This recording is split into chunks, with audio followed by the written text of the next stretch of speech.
সমস্ত গুরুজনেদের আমার প্রণাম, আর আমার ছোট ছোট ভাই বোনেদের আমার অনেক অনেক ভালোবাসা, শুভেচ্ছা ও অভিনন্দন। আজ 15ই আগস্ট। আজকের দিনে 1947 সালে আমাদের ভারতবর্ষ ইংরেজ শাসনের হাত থেকে মুক্তি পেয়েছিল।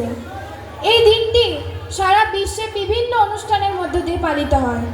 তাই আজকের এই ছোট্ট অনুষ্ঠানে আমি আমার লেখা একটি কবিতা পাঠ করে শোনাচ্ছি।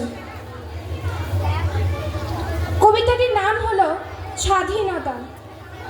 গেরুয়া, সাদা, সবুজ রঙেতে রঙিন হয়েছে আজ, পরাধীনতার গ্লানি মুছে দিয়ে নব আলোকিত সাজ। দেশকে স্বাধীন করতে সেদিন যারা দিয়েছিল প্রাণ, তুচ্ছ নয় তো তাদের কীর্তি, সে যে অমর বলিদান। হার মেনেছিল বেয়নেট আর কার্তুজ বন্দুক, ভারতবাসীরা নির্ভয়ে সবে পেতে দিয়েছিল বুক। কত না মায়ের কোল খালি হলো, পিতা সন্তান হারা, ছিল অম্লান সেই মুখগুলি মহিয়ান ধ্রুব তারা।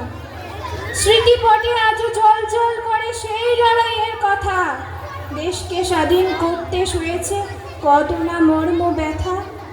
তবুও আশিস দিও মাগো তুমি, হই যেন বলিয়ান, দেশের জন্য হাসি মুখে সদা দিতে পারি বলিদান।